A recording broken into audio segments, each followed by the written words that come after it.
మనందరం ఏం చేయాలి? వచ్చినప్పుడు ఒక్క విశ్వాసంతో రావాలి.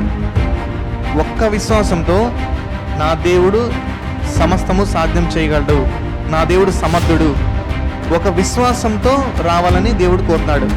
అంటే నా దేవుడు ఈ కార్యం చేస్తాడు. ఈ పక్కన వీళ్ళు ఏదైనా అనారోగ్యంతో వాళ్ళు మారుతారు. సపోజ్ ఇప్పుడు జమీలా ఆంటీ అనారోగ్యంతో ఉన్నప్పుడు ఆంటీని మార్చగలడు దేవుడు, సంపూర్ణ స్వస్థ ఇస్తాడు, అది చేయగలడు. ఇక్కడ మనలో ఇంకెవరికైనా అనారోగ్యం ఉంటే వాళ్ళకి అది అనారోగ్యం నుంచి బయట తేగలడు. అప్పులు ఎవరైనా బాధపడితే వాళ్ళ కోసం మనం ప్రార్థించేటప్పుడు వీరికి అప్పులు యేసు నామములో వెళ్ళిపోతాయి అని మనకు ఏక మనసుతో కూడుకోవాలి. అర్థమవుతుందా? వీరి పని ఇంతే, వీరి ఇంకా అయిపోయింది వీరి పని అనేది మనం జీవితంలో ఎప్పుడు గివప్ చేయకూడదు. ఇది అసాధ్యం అనేది ఒక విశ్వాసికి ఎప్పుడు కూడా నోట్లో రాకూడదు. ఎందుకంటే ఆయనకి సమస్య సాధ్యమని గుర్తు చేసుకున్న ప్రతిసారి అసాధ్యమైన ప్రతి పరిస్థితి సాధ్యమని ఏక విశ్వాసంతో కూడుకోవాలి. మనం ఇక్కడ ఎంతమంది గేమ్స్ ఆడదామంటారు, ఎంతమంది మెసేజ్ ఇందామంటారు? ఇప్పుడు గేమ్సా మెసేజా? మెసేజ్ విన్నా గేమ్స్. ఓకే, నేను కూడా అదే అనుకున్నా, మీ చేత చెప్పిద్దామని. సరే, ప్రే చేస్తున్నాం వ్యక్తిగతంగా. ఇక్కడ నుంచొని ఎవరు మాట్లాడినా మనం ఎలా కూర్చొని వినాలంటే, దేవుడు నా జీవితంలో ఉన్న లోటుని, నా జీవితంలో కావాల్సిన, జరగాల్సిన, మారాల్సిన అంశాలన్నీ ఇక్కడ నుంచున్న వారితో మాట్లాడతాడు. వారితో మాట్లాడినప్పుడు వారు విడుదల చేసిన మాటలో నా సమాధానము, నా జవాబు, నా విడుదల ఉంటుంది అనాలి. అలాంటి వైఖరితో మనం విన్నప్పుడు మనం దేవుడు మనతో ఏం మాట్లాడుతున్నాడు అన్న అంశాన్ని మనము గ్రహించగలం. లేకపోతే అది అలా వచ్చి అలా వెళ్ళిపోతుంది, గాలిలాగా వచ్చి వెళ్ళిపోతుంది, కానీ అది మనలో ఒక ఫలాన్ని తీసుకురాదు. హల్లెలూయా, అర్థమవుతుంది కదండి?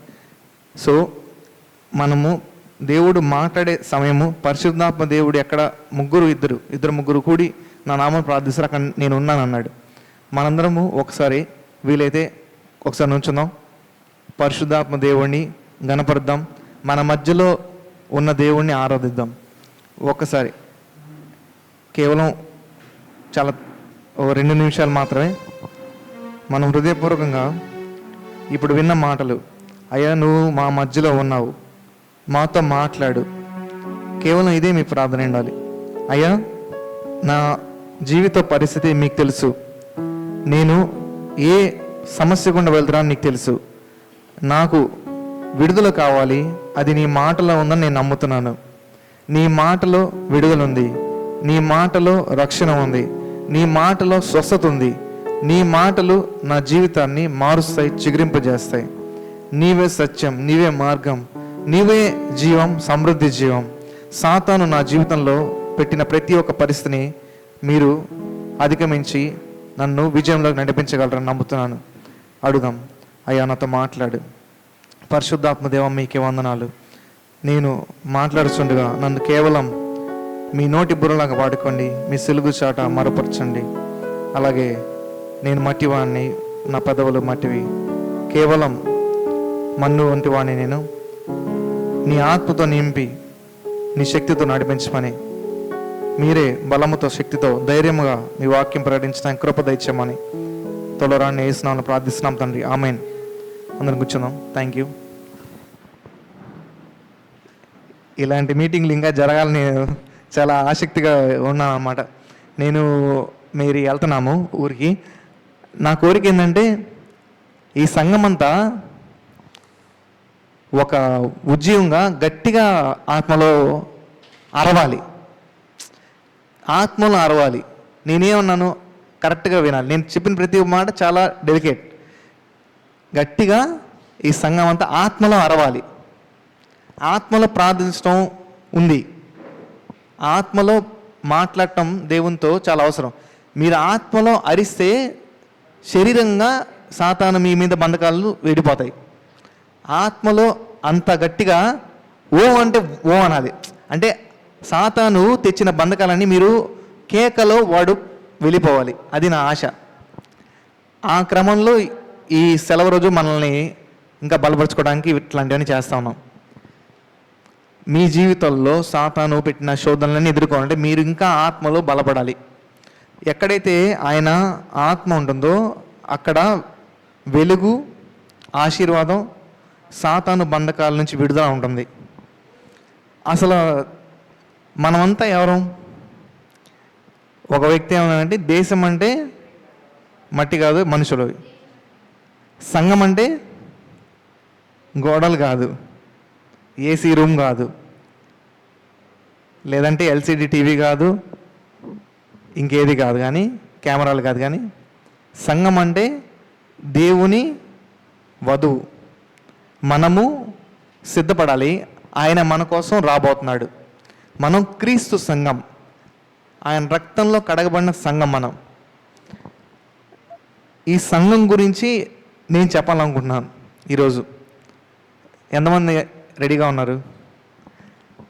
ఎందుకు, ఏం జరుగుతుంది, సంఘము మొదట్లో ఎలా ఉంది, ఇప్పుడు ఎలా ఉంది? అద్భుతాలు, చాలామంది ఏమంటారు అద్భుతాలు ఆగిపోయినాయండి ఇప్పుడు లేవంటారు. ఆది సంఘంలోనే ఉన్నా ఇప్పుడు లేవంటారు. విన్నారు ఎప్పుడన్నా మాట? మరి ఆది సంఘంలో ఏం చేస్తున్నారు, ఇప్పుడు చేస్తున్నారా? అవర్ ఆఫ్ ప్రేయర్ ఉంది. అవర్ ఆఫ్ ప్రేయర్, ఇందాక మేరీ చెప్పినట్టు ప్రార్థనకు ఒక సమయం ఉంది. ఆది సంఘంలో అద్భుతాలు జరిగినాయంటే ఇందాక ఆ వచనం చూసినప్పుడు నేను కూడా ఒక మాటని నేను ఫోకస్ చేసి చూశాను. మనం అందుకే వినేటప్పుడు చాలా జాగ్రత్తగా వినాలి ప్రతి ఒక్క మాట. మీరు ఈ లోకంలో నాలెడ్జ్ లేకపోయినా మీకు పెద్ద నష్టం లేదు. ఆత్మలో చిన్న వెలుగు వస్తే మన జీవితాన్ని చాలా ప్రభావితం చేస్తుంది. ఇందాక ఆ మాట అన్నప్పుడు మేరీ ఏం చెప్తుంది? అపోస్తుల కార్యంలో అతను మొత్తం చదవక్కర్లేదు, కానీ లేచి నిలబడి యేసునామంలో అంటే, నా దగ్గర వెండి బంగారం లేవు, యేసునామంలో నిల్చు అంటే అతను లేచి నిలబట్టగా కూడా గంతులు వేసి, అసలు గంతులు వేసేంత ఎండిన ఎముకలకి ఎలా వచ్చింది స్వస్థత? కాబట్టి నేనేం చెప్తానంటే యేసునామము, ఇంకా యేసునామం తెలిసిన వాళ్ళు చాలామంది అటు వెళ్ళిపోతూ ఉన్నారు ఇప్పుడు సంఘంలో. అంటే అప్పుడు సంఘంలో యేసునామము ఎవరికి? వాళ్ళిద్దరూ, పేతురు, యోహాను యేసునామాన్ని క్యారీ చేశారు, వాడారు. ఇక్కడ ఎంతమందికి యేసునామం తెలుసు? నేనేం టఫ్ క్వశ్చన్లు అడగట్లేదు కదా, చేతులు ఎత్తండి. ఇక్కడ ఎంతమందికి యేసునామం తెలుసు? మనందరం యేసునామం వాడుతున్నామా? మనకి మనం వాడుకోవాలి, పక్కన వాళ్ళకి వాడాలి.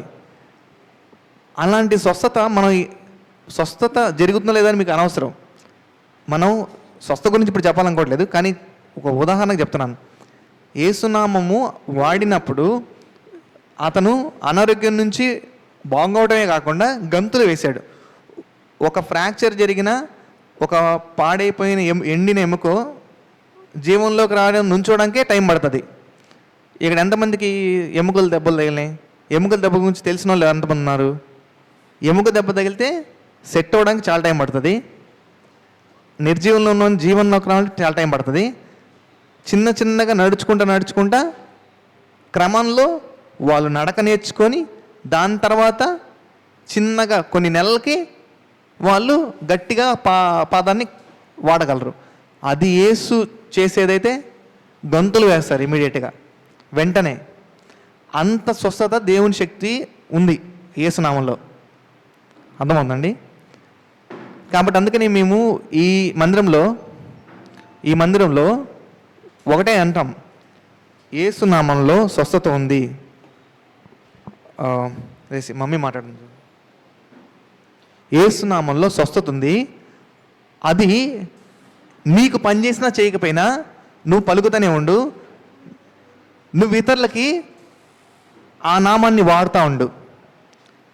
నీకెందుకు పని చేయట్లేదు అని యేసునామం పనిచేయకుండా ఉండిపోయిద్దా? మనము ఏదన్నా అనారోగ్యంలో ఉన్నామండి, అప్పుడు యేసునామం వాడి అది జయించలేకపోతున్నాం అనుకో, అంటే యేసునామము నీకు స్వస్థత కలిగించట్లేదనా? ఇంకా అవ్వదనా? యేసునామంలో శక్తి ఉంది, కానీ దాన్ని క్యారీ చేయడానికి ఏదన్నా నీకు అడ్డుగా ఉంటే దాన్ని సరి చేసుకొని, మనకి ఎందుకు పని చేయట్లో దేవుణ్ణి అడగాలి ఫస్ట్. తర్వాత అన్నీ సరి చేసుకొని మనకి పనిచేసేదాకా మనం పలుకుతూనే ఉండి ఇతరులకు కూడా ఆ యేసునామంలో స్వస్థతను కలిగిస్తూ ఉండాలి. మనం ప్రార్థన చేయాలి యేసునామంలో. అర్థమవుతండి నేను ఏం చెప్తున్నాను? మీకు ఇది అర్థమైంది కదా? ఇక్కడ ఉన్న వాళ్ళందరూ యేసునామంలో స్వస్థత ఉంది. అది వెంటనే గంతులు వేసేంతగా స్వస్థతనివ్వగలదు. నీకు పనిచేయనంత మాత్రాన ఆ నామంలో శక్తి లేదని కాదు, కానీ ఆ నామంలో శక్తి విడుదలయ్యేంత వరకు నీ జీవితంలో పలుకుతూనే ఉండాలి. సందేహం పడకూడదు. అది అవుతుందా లేదా, ఇప్పుడు అవుతుందా లేదా, నేను ప్రార్థన చేస్తే అది స్వస్థత వచ్చేదా లేదా. పేతురు యోహాను స్వస్థత కలుగుతుందా లేదా అనవసరం, యేసునామంలో లేచినాడు అన్నాడు. ఆ అధికారము వచ్చేంత వరకు మనము ఆ ప్రాక్టీస్ అనేది యేసునామంలో మనం చేయాలి. ఎంతమంది చేస్తారు? ఈరోజు నుంచి నేను అనారోగ్యంలో ఉన్నప్పుడు ఏదైనా కానీ ఫస్ట్ యేసునామం వాడతాను అన్న వాళ్ళు చేయగలుగుతారా? ఫస్ట్ మనం యేసునామం వాడదాం. అయితే నేను ఈరోజు చెప్పాలనుకున్న అంశం ఏంటంటే, early church and today's church. అందరు చెప్తారా? Early church and today's church అంటే ఏంటి? తెలుగులో ఎవరైనా చెప్తారా?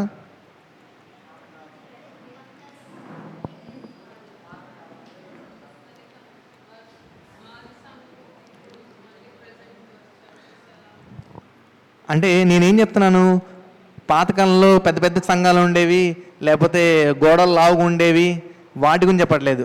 లేదా పాతకాలంలో తాటాకులతో వేసారు, ఇప్పుడు పిఓపిలు వేస్తున్నారు, వీటి గురించి మాట్లాడలేదు. అందుకనే దేశం అంటే మట్టి కాదు మనుషులే, సంఘం అంటే గోడలు ఏసీలు కాదు, అది క్రీస్తు సంఘం, ఆయన రక్తంతో కొనబడిన సంఘం. సంఘస్థులు మనం, మన కోసం ఆయన రక్తంలో చేయబడ్డ కొత్త నిబంధన సంఘం మనం. ఈ సంఘం గురించి మాట్లాడుతున్నాను. అప్పుడు ఎలా ఉండేవారు, ఇప్పుడు సంఘంలో ఎలా ఉంటున్నారు, ఇంకా మీకు అర్థం కావాలంటే యేసుని నమ్మి ఆయన్ని సొంత రక్షకుడిగా అంగీకరించి విశ్వాసయాత్రలో కొనసాగే వాళ్ళు అప్పుడు ఎలాగున్నారు, ఇప్పుడు ఎలాగున్నారు. విశ్వాసయాత్రలో కొంతమంది శిష్యులయ్యారు, కొంతమంది పరిచర్యకి సపోర్ట్ చేసిన వాళ్ళు ఉన్నారు, కొంతమంది ప్రాణత్యాగం చేశారు. అలా రకరకాలుగా యేసు నమ్మిన తర్వాత జరిగే పరిణామంలో చాలా చాలా జరుగుతూ ఉంటాయి. అసలు మనం యేసు నమ్మి అక్కడే ఉన్నామా? అదొక పరీక్ష, అదొక ప్రశ్న. అంటే యేసుని సొంత రక్షకుడిగా అంగీకరించిన తర్వాత మనము పరిణామం చెందుతున్నామా లేదా, అంటే ట్రాన్స్ఫార్మ్ అవుతున్నామా లేదా, లేదా ఒకే చోట ఉన్నామా? గొంగలి పురుగు సీతకోక మారిందా లేదా? గొంగలి పురుగుగా ఉంటే ఏం లాభం? అది ఎందుకు ఫీడింగ్ తీసుకునేది? ఎగరటానికి. అట్లాగే మనము ఎందుకు విశ్వాసిగా దేవుని దగ్గర నుంచి ఆశీర్వదించబడుతున్నాం? ఆశీర్వదించబడటానికి. నీ ఆశీర్వాదం మిగతా వాళ్ళకి ఎలాగ ఉపయోగపడుతుంది? అది రక్షణ సువార్త ప్రకటిస్తుందా లేదా, దేవుని రాజ్యంలో పరిణితి చెందిన శిష్యుడిగా అవుతున్నామా లేదా, క్రీస్తు సంఘం అనేది ఒక కాన్సెప్ట్, దాన్ని మనం బలపరుస్తున్నామా లేదా, సర్వలోకాన్ని సర్వసృష్టికి సువార్త ప్రకటించనంటే మనము ఈ సృష్టిలో మనం ఒక భాగం నమ్ముతున్నారా లేదా? మీ నోరు తెరవకపోతే సృష్టిలో సువార్త ఎలా ప్రకటించబడిద్ది? ఇది మనము ప్రాముఖ్యంగా గుర్తుపెట్టుకోవాలి. సో 1 కొరింథీయులు 12:27లో ఆదికాల సంఘం ఏకత, ప్రార్థన, వాక్యము, పరిశుద్ధాత్మ శక్తితో నిండిపోయింది.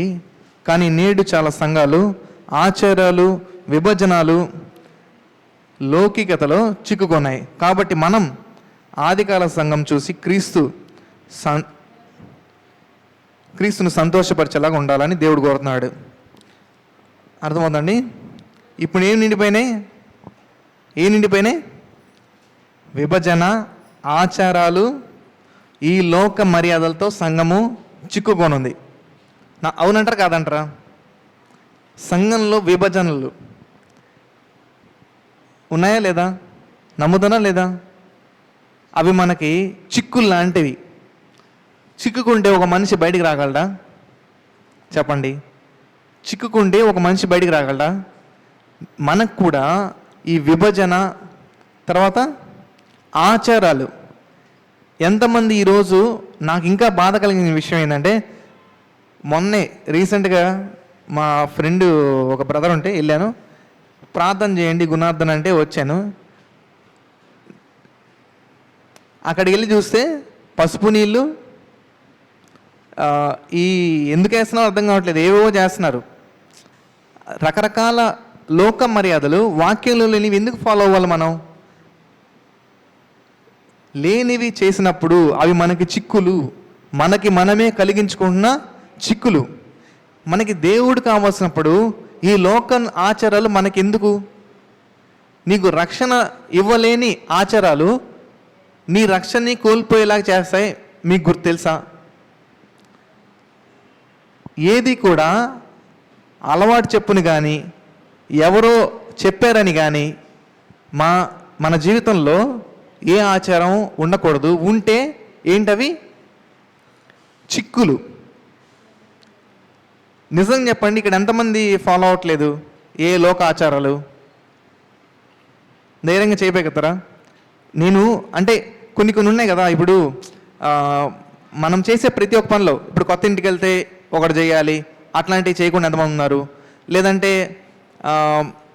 ఇప్పుడు ఇల్లు స్టార్ట్ చేయాలంటే ఆచారాలు, దానికి ఏం చేయకుండా ఎవరున్నారు? ఈ ఆచారాలు ఎలాంటివి? మనల్ని చిక్కులుగా పెడుతున్నాయి. ఈ చిక్కులు పెట్టడం వల్ల మన ఆత్మీయ స్థితి, మన ఆర్థిక స్థితి, మన అనారోగ్య స్థితి అది అట్లానే ఉండిపోతుంది. ఎదుగు లేదు. నువ్వు చిక్కుబడున్నావు. నీకు విడుదల కావాలంటే నువ్వు ఆచారాలు ఏం చేయాలి చెప్పండి? ఆచారాలు.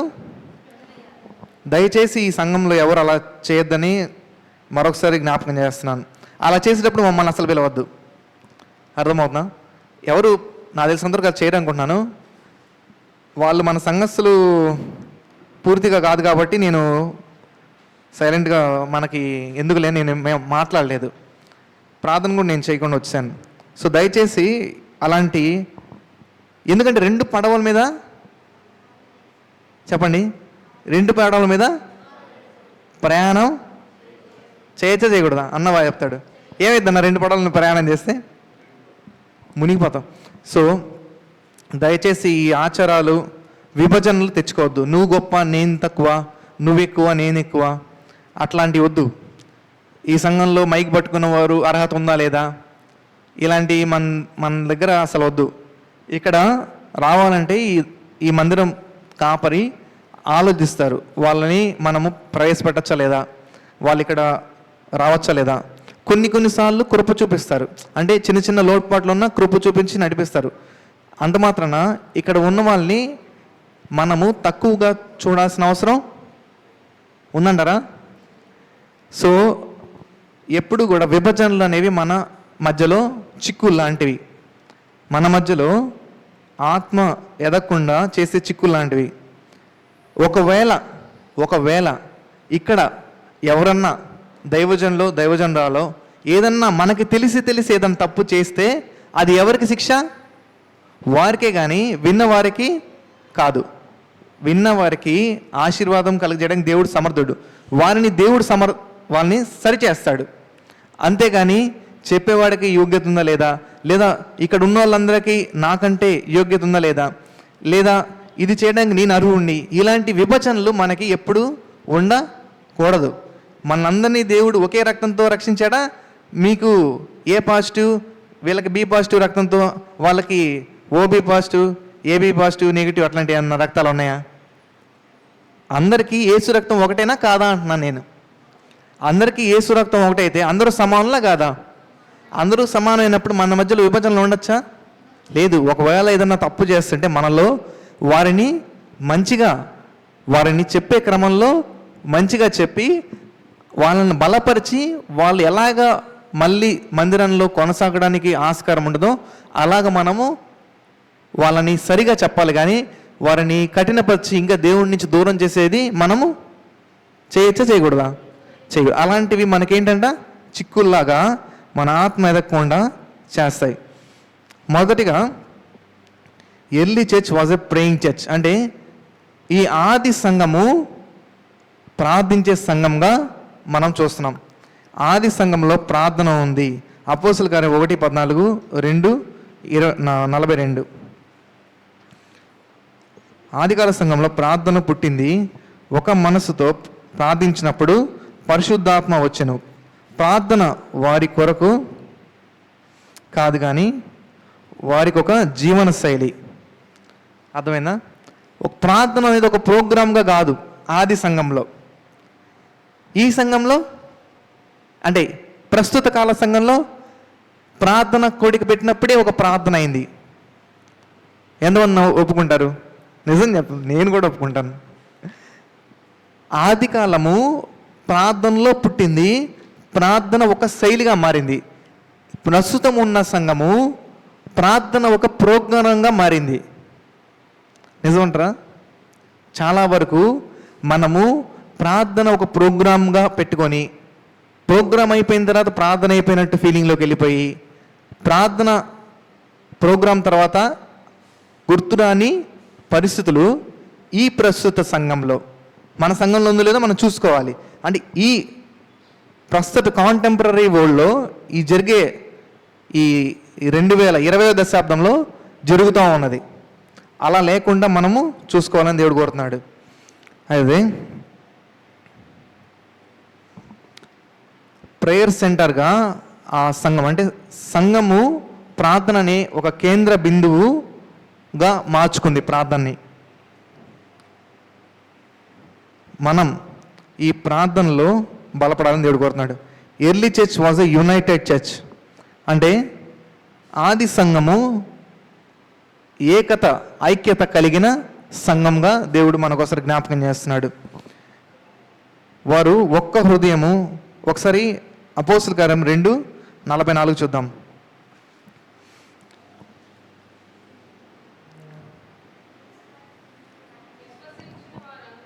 విశ్వసించిన వారందరూ అందరూ చదువుతున్నారా? మనందరం ఏం చేయాలి? వచ్చినప్పుడు ఒక్క విశ్వాసంతో రావాలి. ఒక్క విశ్వాసంతో నా దేవుడు సమస్తము సాధ్యం చేయగలడు, నా దేవుడు సమర్థుడు, ఒక విశ్వాసంతో రావాలని దేవుడు కోరుతున్నాడు. అంటే నా దేవుడు ఈ కార్యం చేస్తాడు. ఈ పక్కన వీళ్ళు ఏదైనా అనారోగ్యంతో వాళ్ళు మారుతారు. సపోజ్ ఇప్పుడు జమీలా ఆంటీ అనారోగ్యంతో ఉన్నప్పుడు ఆంటీని మార్చగలడు. దేవుడు సంపూర్ణ స్వస్థ ఇస్తాడు, అది చేయగలడు. ఇక్కడ మనలో ఇంకెవరికైనా అనారోగ్యం ఉంటే వాళ్ళకి అది అనారోగ్యం నుంచి బయటికి తేగలడు. అప్పులు ఎవరైనా బాధపడితే వాళ్ళ కోసం మనం ప్రార్థించేటప్పుడు వీరికి అప్పులు ఏసునామంలో వెళ్ళిపోతాయి అని మనం ఏక మనసుతో కూడుకోవాలి. అర్థమవుతుందా? వీరి పని ఇంతే, వీరి ఇంకా అయిపోయింది వీళ్ళ పని అనేది మనం జీవితంలో ఎప్పుడు గివప్ చేయకూడదు. ఇది అసాధ్యం అనేది ఒక విశ్వాసికి ఎప్పుడు కూడా నోట్లో రాకూడదు. ఎందుకంటే ఆయనకి సమస్య సాధ్యమని గుర్తు చేసుకున్న ప్రతిసారి అసాధ్యమైన ప్రతి పరిస్థితి సాధ్యమని ఏక విశ్వాసంతో కూడుకోవాలి. మనం ఇక్కడ చదువుతారా? ఒక హృదయము ఒక మనసుతో ఉండేవారు, అన్నీ వాటిని పంచుకునేవారు. కులము ధనము స్థితి అనే విభజన లేదు. సంఘమును తెలియజేసేది ప్రేమే. అర్థమవుతుందా? కులాలతో డబ్బుతో ఆస్తితో మన మధ్యలో విభజన ఉండొచ్చా? సో అలా క్రీస్తు యేసులో ఐక్యత కలిగి ఒకప్పుడు ఉండేవాళ్ళు ఇప్పుడు మన మధ్యలో ఏ విధమైన విభజన ఉండకూడదు. అలాగే డినామినేషన్ కూడా ఉన్నాయి. అంటే ఏమంటారు? మీది ఏ సంఘం, మీది బాప్టిస్టు, పెంతెకోస్తు, అపోస్తలు, ఫుల్ గాస్పల్, ఇవి కాదు. క్రీస్తు సంఘము, వాటిలో విభేదాలు ఉండకూడదని దేవుడు కోరుతున్నాడు. మనందరం ఎలాగంట we must be unit as a one body. అంటే మనందరం ఒక శరీరంలో అవయవంలాగా పనిచేయాలని కోరుతున్నాడు. గుండె ఎక్కువ కళ్ళు తక్కువ, చెయ్యి ఎక్కువ కాలు తక్కువ అని మనము అనుకోకూడదు. అలాగే ఇక్కడ కీబోర్డ్ ప్లే చేసే వాళ్ళు ఎక్కువ, లేదా ప్యాడ్ చేసే వాళ్ళు తక్కువ, ఇక్కడ ఆపరేట్ చేసే వాళ్ళు ఎక్కువ, మైక్ చెప్పే వాళ్ళు ఎక్కువ, ఆడ కెమెరా పట్టుకునే వాళ్ళు తక్కువ, ఇక్కడ చైర్లు వేసే వాళ్ళు తక్కువ, ఇక్కడ చిమ్మే వాళ్ళు తక్కువ అనుకోకూడదు. అర్థమవుతుందా? దేవుని మందిరంలో ఎప్పుడు కూడా తగ్గించబడేవాడు అది ఎక్కడైనా కానీ దేవుడు అప్లై చేస్తాడు. దానికి కండిషన్స్ ఏం లేవు. అంటే టర్మ్స్ అండ్ కండిషన్స్ ఏముండవు. దేవుని వాక్యంలో తగ్గించుకుంటే నువ్వు హెచ్చించబడతావు. ఈ మందిరంలో నీకు ఏది చేయగలిగితే ఈ మందిరంలోనే కాదు, దేవుని సంఘంలో నువ్వు ఎక్కడ ఎప్పుడు ఎలా వాడబడినా దేవుడు నిన్ను హెచ్చిచ్చే దేవుడు అని మనం ఎప్పుడు గుర్తుపెట్టుకోవాలి. So early church was a word based church. అంటే ఆది సంఘము వాక్యం మీద ఆధారపడ్డ సంఘం. అందరు చెప్పండి, ఆది సంఘము వాక్యం మీద ఆధారపడ్డ సంఘం. ఇప్పుడు చాలామంది అంటారు నేను ఆధారపడ్డాను అంటారు. ఎలా రుజువు?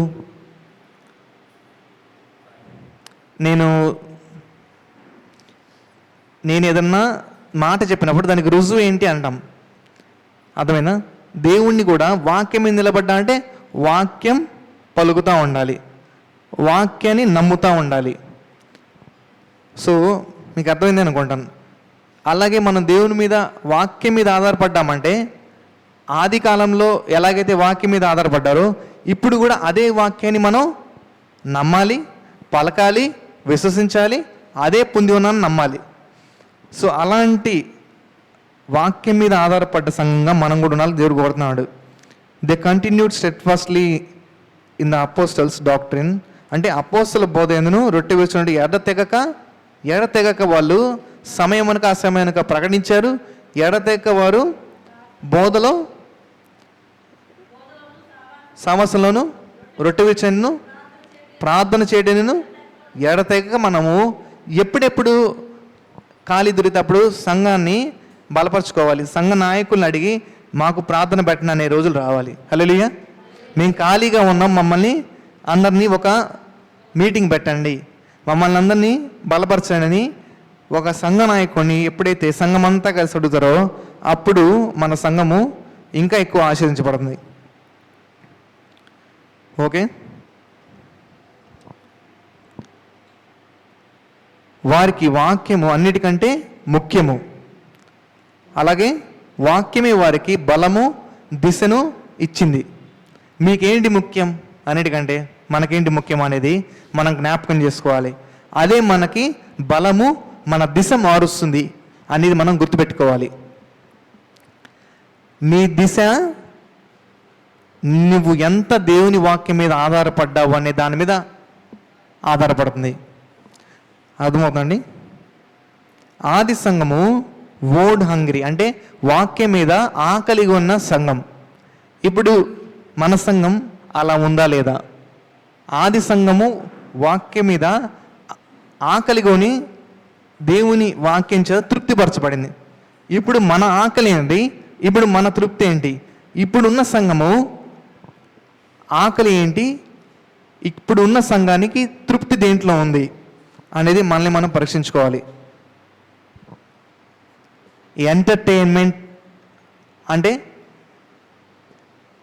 ఏంటి? తెలుగులో చెప్పండి కొంచెం. సరదా కూడా కాదు, కరెక్ట్గా చెప్పాలంటే అల్లరితో కూడిన ఆటపాటల్లో ఉంది ప్రస్తుత సంఘం.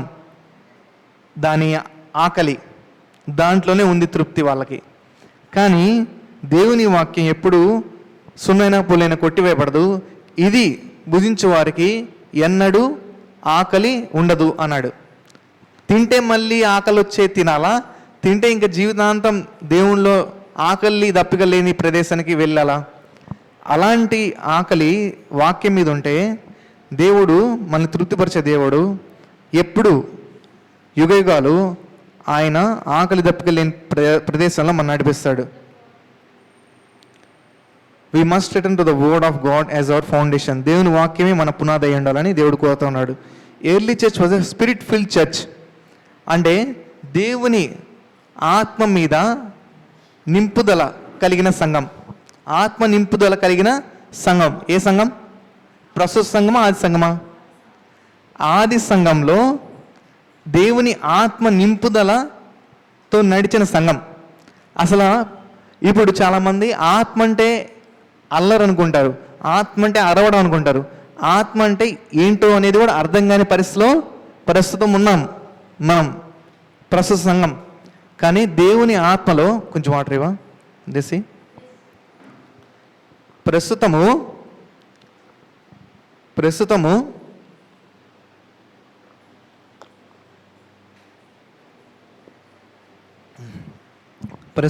Thank you.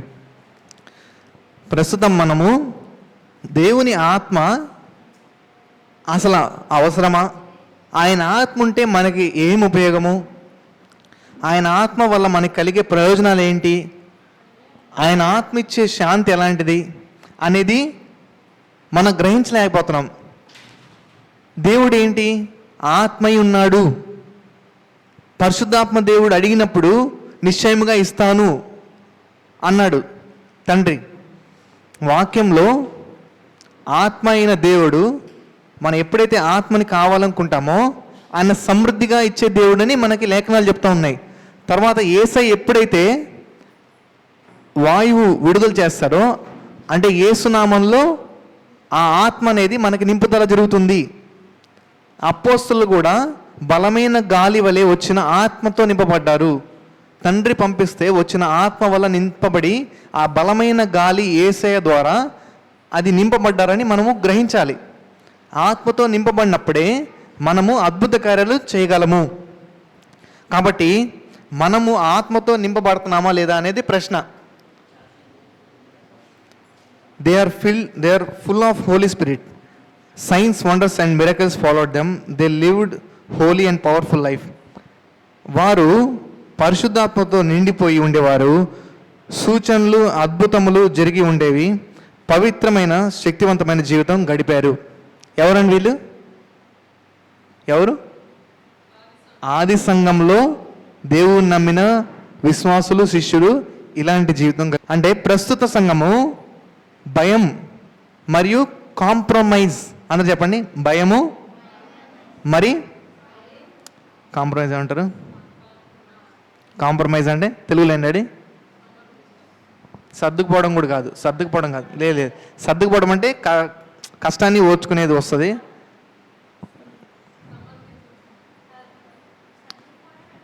కాంప్రమైజ్ ఏదైనా పర్లేదు. దేనికి కాంప్రమైజ్ అవుతున్నారు? ఏదైనా పర్లేదులే అని. ఓకే, దేనికి ఏదైనా పర్లేదు అంటే పాపం అయినా పర్లేదులే, అవిధేయతైనా పర్లేదులే, దేవునికి ఇష్టం లేని పనైనా పర్లేదులే. రాజీ, కరెక్ట్. రాజీ పడే సంఘం సూపర్. అది ఇప్పుడు అప్పుడేముంది చెప్పండి? ఆది కాలం సంఘంలో ఏముంది? ఆత్మ, ధైర్యం. ఇప్పుడేముంది? భయము, రాజీ. భయపడితే ఏమొస్తుంది? రాజీ పడాలి. దేంట్లో భయపడుతున్నాం? అన్నిట్లో భయపడుతున్నాం. దేంట్లో రాజీ పడుతున్నాం? ఎప్పుడైతే దేవుని ఆత్మ లేకుండా మనము నింపుదల లేకుండా ఉంటామో అప్పుడేమొస్తుంది? భయం వస్తుంది. ఎప్పుడైతే ఆత్మ ఉంటుందో అప్పుడేమొస్తుంది? ధైర్యం వస్తుంది. ఆత్మ ఉంటే ధైర్యం వస్తుంది. ఆత్మ లేనప్పుడు భయం వచ్చింది.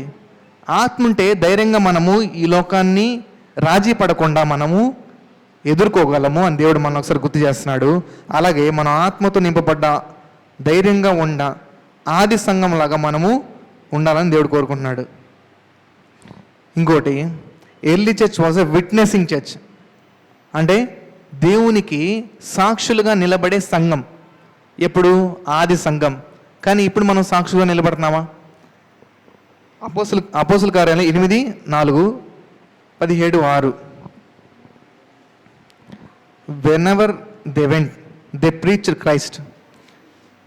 They turned to the world upside down. Persecution could not stop them. అంటే వాళ్ళు ఎక్కడికి వెళ్ళినా క్రీస్తుని ప్రకటించేవాళ్ళు, లోకముని తలకిందులు చేసేవాళ్ళు. హింస వారిని ఆపలేదు. యేసుక్రీస్తుని నమ్ముకున్న వాళ్ళని హింసించినప్పుడల్లా ఏం జరిగింది? అది వ్యాప్తి చెందుతూ వచ్చింది. కానీ హింస దేవుని ప్రేమని ఆపలేకపోయింది. మొన్న మధ్య చనిపోయిన వారిని, పాస్టర్ని చంపేస్తున్న వాళ్ళ వైఫ్ ఏమన్నారు? దేవుడు ప్రేమించాడు, క్షమించాడు, నేనెంతటా అని నేను కూడా ప్రేమిస్తున్నాను, నేను క్షమిస్తున్నాను.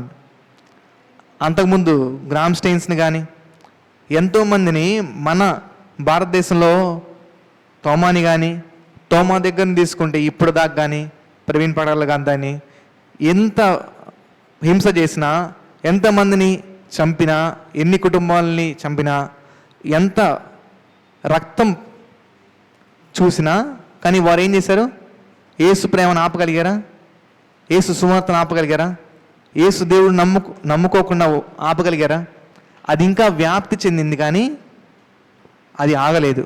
కానీ ప్రశ్న, ఇప్పుడు ఉన్న సంఘం ప్రకటించే సంఘంగా ఉందా లేదా? వాళ్ళందరి గురించి కాదు, మన గురించి మనం చూద్దాం. ఇప్పుడు మన సంఘం యేసుని ప్రకటిస్తుందా లేదా? గత వారంలో మనము యేసుని ఎంతమందికి పరిచయం చేశాం? సంఘానికి రమ్మని ఎంతమందికి పరిచయం చేశాం? వాక్యం చదవమని ఎంతమందికి పరిచయం చేశాం? అనారోగ్యంగా ఉన్నప్పుడు యేసునామం వస్తుంది ఎంతమందికి పరిచయం చేశాం? ప్రకటించడం అంటే మైక్ పట్టుకునే ప్రకటించడం కాదు, కానీ నాకు అది అలవాటైంది కాబట్టి నేను చేయగలుగుతున్నాను. ఈ యూట్యూబ్లో నీకు నీ స్నేహితుడికి చెప్పగలగడానికి యూట్యూబ్ అవసరం లేదుగా. ఇప్పుడు మందిరంలో సంఘస్థులకు చెప్పచ్చు, బయట మన పక్కన ఉన్న వారికి సంఘంలో రానవసరం లేదు కదా. సంఘానికి వస్తేనే దేవుడి మాటలు చెప్తానని లేదు కదా. అర్థమవుతుంది నేను చెప్పిన మాట? సంఘానికి వస్తేనే దేవుడి మాటలు చెప్పాలి అని రూల్ ఏం లేదు కదా. అనారోగ్యంగా ఉన్నప్పుడు నేను నీకోసం ప్రార్థన చేస్తానమ్మా అని చెప్పచ్చుగా. యేసయ్య నామంతో చేస్తానులే తర్వాత సంగతి, I will pray for you అని చెప్పచ్చు కదా. చెప్పడానికి తప్పుందా? దేవుడు నీకు సహాయం చేస్తాడని చెప్పడం తప్పేమన్నా? నువ్వు ఏ దేవుడు అనే తర్వాత సంగతి. వాళ్ళు అడిగినప్పుడు నీకు క్లోజ్గా ఉంటే ప్రార్థన చేయొచ్చు, లేదంటే నేను నీకోసం ప్రార్థన చేయడం తప్పలేదు కదా. ఇంకొంచెం నీకు బాగా క్లోజ్ అనుకో, నువ్వు చర్చికి వెళ్తున్నావు అనుకో, నీ జీవితం చూసి వాళ్ళే మన దగ్గరికి వచ్చి అడుగుతారు, నా కోసం ప్రార్థన చేయొచ్చు కదా. మన జీవితంలో అద్భుతాలు దేవుణ్ణి ఆరాధించడానికి అవకాశం ఉంటుందని గుర్తుపెట్టుకోండి. మన జీవితంలో ఎప్పుడైతే అద్భుతాలు జరుగుతూ ఉంటాయో ఇతరులు మనల్ని చూసి ఇది దేవుని కృప వీళ్ళ జీవితంలో పనిచేస్తుంది కాబట్టి ఈ దేవుడు నాకు కూడా కావాలి, ఈమె ఆరాధించే దేవుడిలో శక్తి ఉంది అని మిమ్మల్ని చూసి వాళ్ళే నోరు తెచ్చి అడుగుతారు. అలాగా చేయమని మనం దేవుణ్ణి అడగాలి.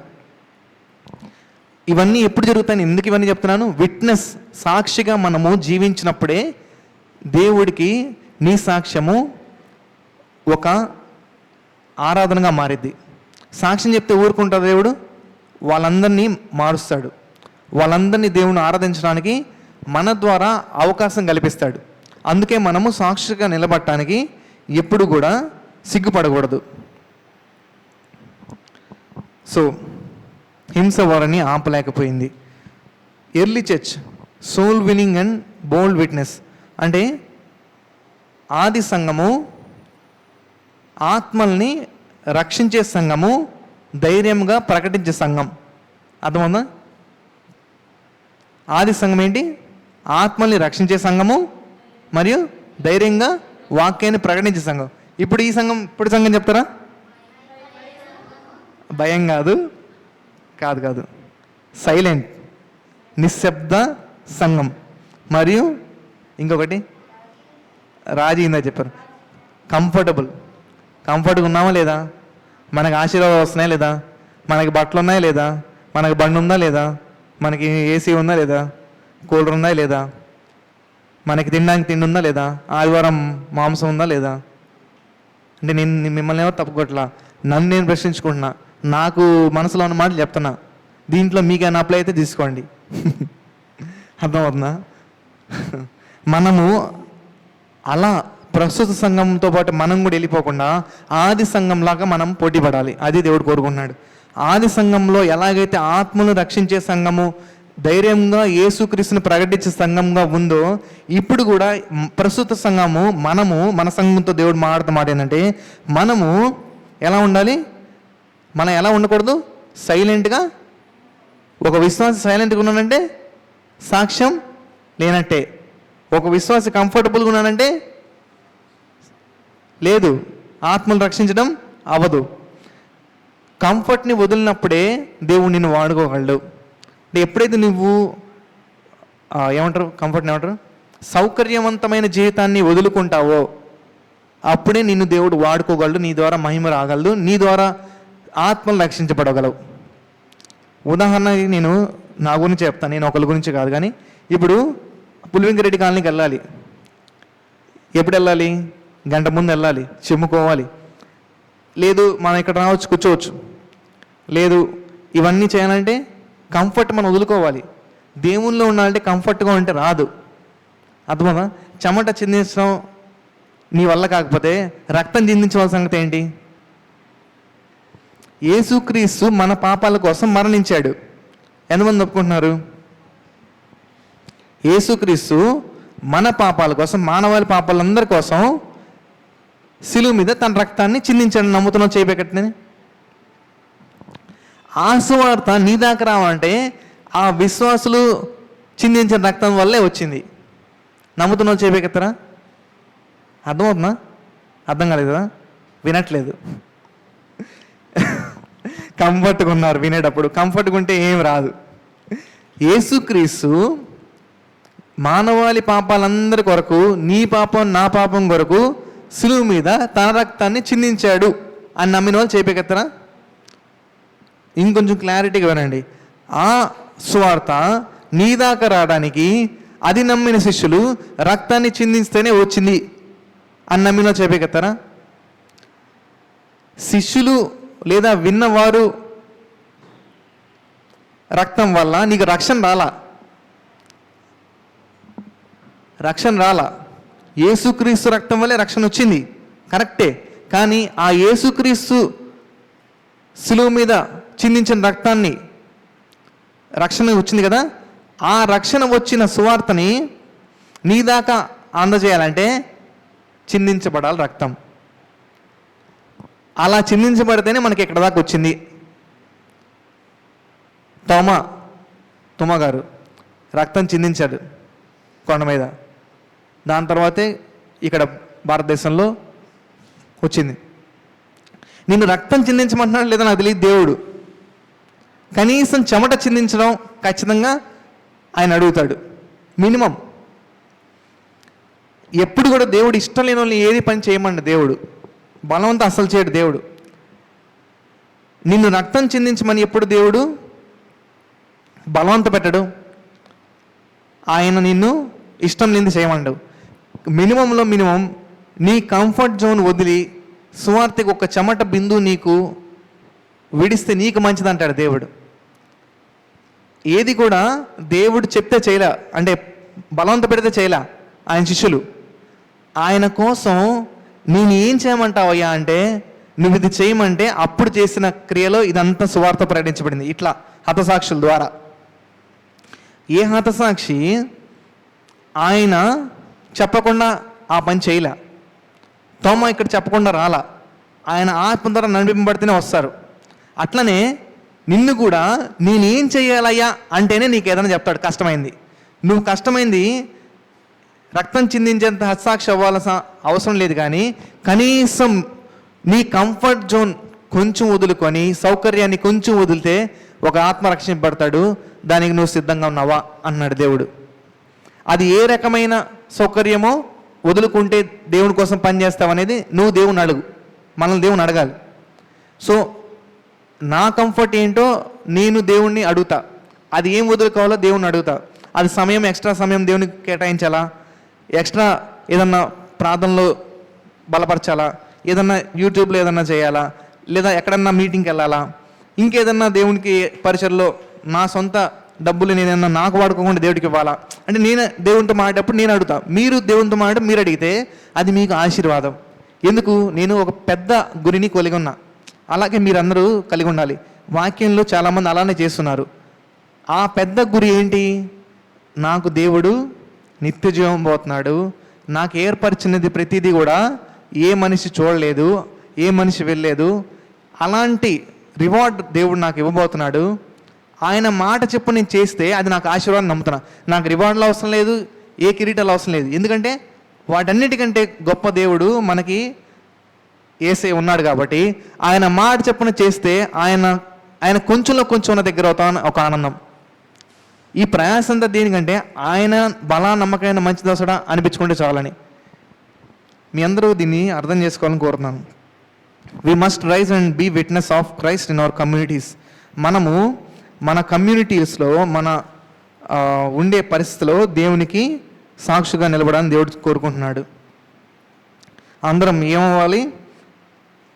ప్రార్థన చేసే సంఘం, ఏకంగా ఉన్న సంఘం, వాక్యంపై నిలిచిన సంఘం, పరిశుద్ధాత్మతో నింపి నడిపింపబడిన సంఘం, సాక్ష్యం ఇచ్చే సంఘం. 5 చెప్పాను. 5 నాతో కలిసి చెప్తారా? అయిపోయింది నా ప్రసంగం. బోర్ కొట్టించని తెలుసు, కానీ తప్పదు, చెప్పి తీరాల్సిందే. మనం ఆది సంఘంలో 5 చెప్తారా? అందరు కలిసి చెప్తారా? ప్రార్థన చేసే సంఘం, ఏకంగా ఉన్న సంఘం, వాక్యంపై నిలబడే సంఘం, పరిశుద్ధాత్మతో నడిపింపబడే సంఘం, సాక్ష్యముగా నిలబడే సంఘం. ఉంటారు ఇలాగా? మేము మళ్ళీ తిరిగి వచ్చే లోపల ఈ 5 లక్షణాలు మన సంఘంలో ఉండాలని కోరుతాను. హల్లెలూయా. ఎంతమంది ఆశీర్వదించబడ్డారు? ఎంతమంది రాసుకున్నారు? రాసుకోకపోతే మనకేం గుర్తుండదండి. మనకి ఈ మెసేజ్ అంతా నేను మన గ్రూప్లో పోస్ట్ చేస్తాను, వీలైనప్పుడు ఆ గ్రూప్లో వెళ్ళి చూసుకోండి.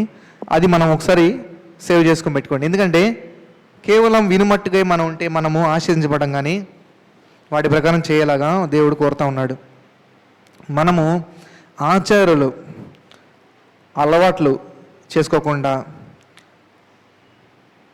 మార్పు కలిగి సంఘంలో జీవించాలని, పరిశుద్ధాత్మ ఏకతతో నింపబడి క్రీస్తు వచ్చేంత వరకు మనం ఇదే పట్టుదలతో ఉండాలని దేవుడు కోరుతున్నాడు.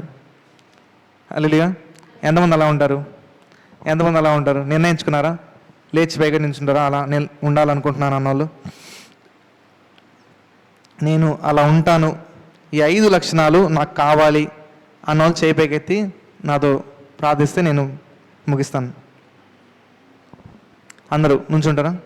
ఈ 5 లక్షణాలు నాకు కావాలి, నేను ప్రార్థించే సంఘంగా, ఏకముగా వాక్యం పైన నిలిచి పరిశుద్ధాత్మ నింపబడి సాక్ష్యమిచ్చే సంఘంగా నేను ఉండాలి అనుకున్న వారు లేచి నాతో కలిసి ఈ ప్రార్థన చేయండి. తండ్రి, మీకే వందనాలు. ఇంతవరకు మీరే మాతో మాట్లాడారని నమ్ముచున్నాము. మీకు అవిధేయతగా ఏదైనా పాపం చేస్తుంటే క్షమించండి. మేము ఏకముగా ప్రార్థన చేసే సంఘంగా, వాక్యం మీద ఆధారపడే సంఘంగా, పరిశుద్ధాత్మతో నింపబడే సంఘంగా, సాక్ష్యమిచ్చే సంఘంగా మీ రాకడ వరకు మేము నిలిచి పోరాడేలాగా సాయం చేయమని త్వరలో రానున్న నజరేయుడైన యేసు నామములో ప్రార్థిస్తున్నాం తండ్రి. ఆమేన్.